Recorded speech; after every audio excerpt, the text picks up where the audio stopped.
కోపాన్ని జయించడము ఎలా? కోపం వలన కలిగే పరిణామాలు ఏ విధంగా దారితీస్తున్నాయి? ఈ మాటలు వింటున్న సహోదరి సహోదరులారా, మీ అందరికీ నా హృదయపూర్వక వందనాలు. ఇటీవల కాలంలో ప్రతి ఒక్కరికి కూడా సహనము, ఓర్పు అనేది నశించిపోతుంది.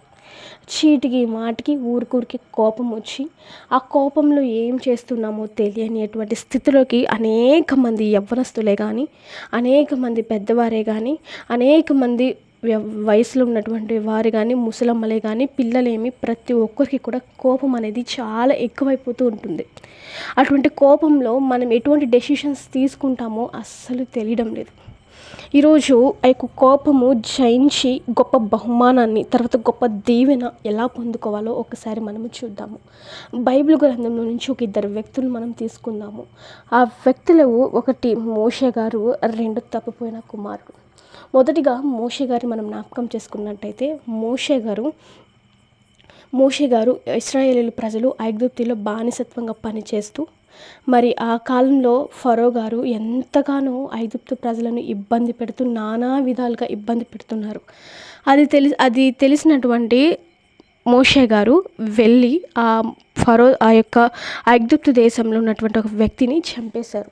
ఎందుకు చంపేశారు? ఐగుప్తులో ఒక వ్యక్తిని కొడుతున్నారు, తిడుతున్నారు అని చెప్పి చూసి తట్టుకోలేక, మా వారిని తిడుతున్నారని, మా వారిని మీరు కొట్టడం ఏంటి అని చెప్పి చాలా కోపంతో రగిలిపోయి హత్య చేసేసాడు.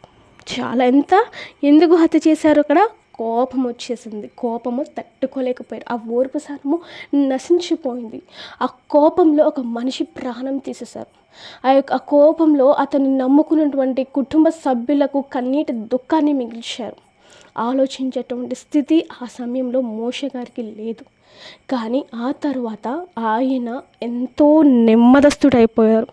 ఎంత నెమ్మదస్తుడైపోయారు అంటే, కుటుంబాన్ని, అనేక వేల మంది జనాల్ని ఓర్పు సహనముగా వారిని భరించేంతగా ఆయన ఓర్పు సహనం వచ్చింది. అంత ఇదిగా దేవుడు ఆ వ్యక్తిని ఆశీర్వదించారు. కోపిష్టిని మనిషిని సహితము దేవుడు మార్చగలరు. దేవుణ్ణి అడిగారు, ప్రభువా నేను కోపం గల వాడిని కదా అని దేవుణ్ణి అడిగినప్పుడు, నేను చూసుకుంటాను అన్నారు. ఈరోజు మన జీవితాల్లో కూడా కోపం అనేది ఏలుబడి చేస్తుంది. కోపము వలన మనం ఎన్నో రకరకాల డెసిషన్స్ తీసుకుంటాం. కోపం వలన మనం ఏమి చేస్తామో కూడా మనము ఒక్కొక్కసారి అన్నీ మర్చిపోతూ ఉంటాం. కోపము వలన మనము చేయకూడని పనులన్నీ చేస్తూ ఉంటాం. ప్రియ సహోదరి సహోదరుడా, కోపాన్ని జయించడము గొప్ప ఆశీర్వాదము. జయించాలి. అందులో నుంచి మనము వెనకబడి రాకూడదు. కోపాన్ని మనం జయించాలి. ఈరోజు ఆనాడు మోషే గారు కోపాన్ని జయించి దేవుని దగ్గరికి వెళ్ళి ప్రాధేయపడినప్పుడు, దేవుని యొక్క పరిశుద్ధాత్మను ఆయన తాకినప్పుడు, ఆయన కోపాన్ని జయించి గొప్ప ఆశీర్వాదాన్ని పొందుకున్నారు. ఒక నాయకుడిగా దేవుడు ఆ వ్యక్తిని ఎంచుకొని గొప్ప దీవెనకరంగా, అనేక మందికి దీవెనకరంగా ఆయన్ని నిలబెట్టారు.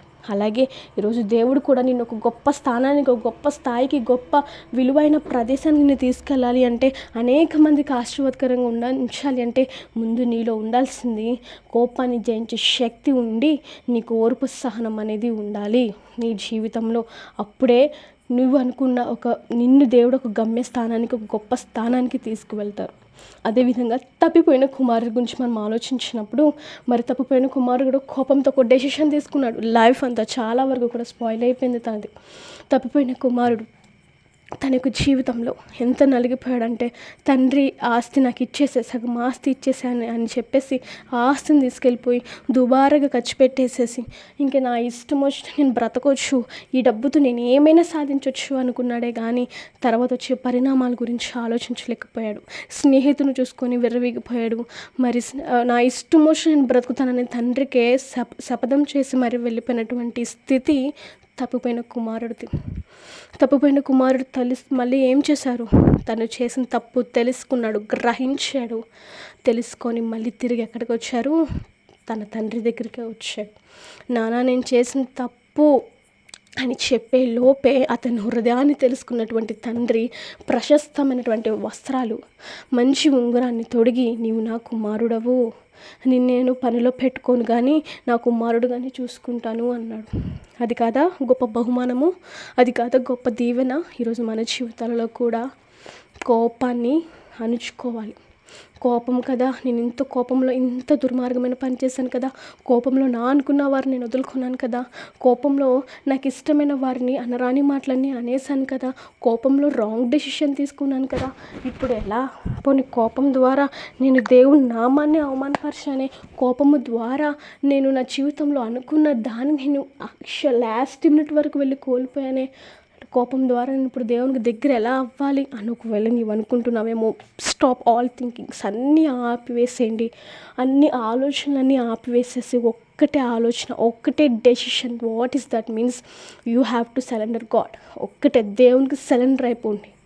దేవా నేను కోపిస్తున్నాయా, అది నీకు తెలుసు అని చెప్పి దేవుని దగ్గర సరెండర్ అయిపోవాలి. యాకోబు అయితే దేవుని దగ్గరికి వెళ్ళి, దేవా నేను యాకోబునయ్యా, నేను ఇశ్రాయేలును ప్రభు అని అనలేదు. ఏమన్నారంటే తనకున్నది ఉన్నట్టు చెప్పాడు, నేను మోసగాడిని అని ఉన్నట్టు చెప్పాడు. ఈరోజు మన జీవితంలో కూడా దేవుని దగ్గరికి వెళ్ళి నేను కోపాన్ని తగ్గించుకుంటానయ్యా, కోపాన్ని మానేస్తానయ్యా కాదు, అయ్యా నేను కోపాన్ని తగ్గించుకుంటాను, కోపాన్ని జయించే శక్తిని నాకు ఇవ్వండి ప్రభా.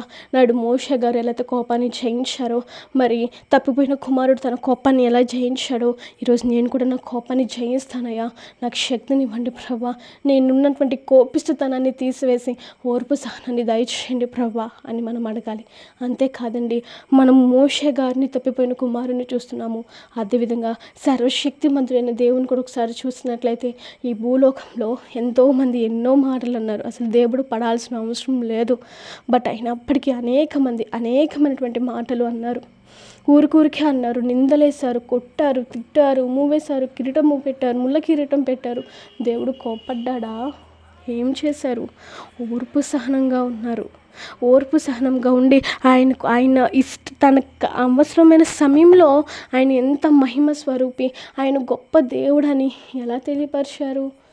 మనం ఆలోచించాల్సిందే. అన్ని మాటలన్నా, అన్ని చేసినా, అంత ఇబ్బంది పెట్టినా సరే ఆయన కోపాన్ని కూడా జయించారు, కోపాన్ని సహించారు, ఓర్పు సహనంగా నిలబడ్డారు.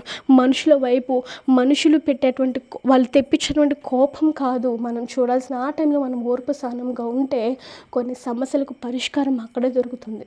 కోపం పడిపోయి గొడవలు పెట్టేసేసుకొని ఇది నేను తోపు, నేను ఎందుకు తగ్గాలి, నేను ఎందుకు ఓర్పు సహనంగా ఉండాలి అనుకుంటే అది తగదు.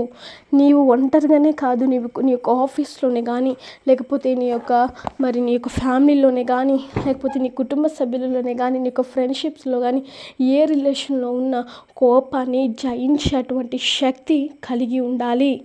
కోపమే మన శత్రువు. ఆ శత్రువుని తరిమి కొట్టాలే కానీ శత్రువుని పక్కన పెట్టుకొని, శత్రువుని హృదయంలో పెట్టుకొని ఉంటే నీవు ముందుకు కొనసాగలేవు. కాబట్టి కోపాన్ని జయించే శక్తిని మన దేవుని ప్రతిరోజు మనం ప్రార్థన చేయాలి. దేవుడు ఖచ్చితంగా మనము ఆలకించి నాడు మోషేకి ఇచ్చినటువంటి బహుమానము గొప్ప దీవెన, తర్వాత మరి తప్పిపోయిన కుమారుడికి ఇచ్చినటువంటి గొప్ప బహుమానము, గొప్ప దీవెన మనకి కూడా అనుగ్రహించును గాక. ఈ మాటలు దేవుడు దీవించి ఆస్వాదించును గాక. అందరికీ నా హృదయపూర్వక వందనాలండి. నేనేమీ లైక్ చేయండి, షేర్ చేయండి, సబ్స్క్రైబ్ చేయండి అనట్లేదు, కానీ ఒక్కటే చెప్తాను, ఎవరైతే మరి కోపాన్ని జయించలేక ఇంకా కోపంతోనే ఉంటున్నారో చూసినటువంటి వారు వదిలేయకుండా దయచేసి అటువంటి వారికి, ఆధారం లేనటువంటి వారికి ఈ యొక్క వీడియోని షేర్ చేయమని రిక్వెస్ట్ చేస్తున్నాను. ఈ చిన్న మాటలు దేవుడు దీవించి ఆశ్రయించును గాక. Amen. God bless you all.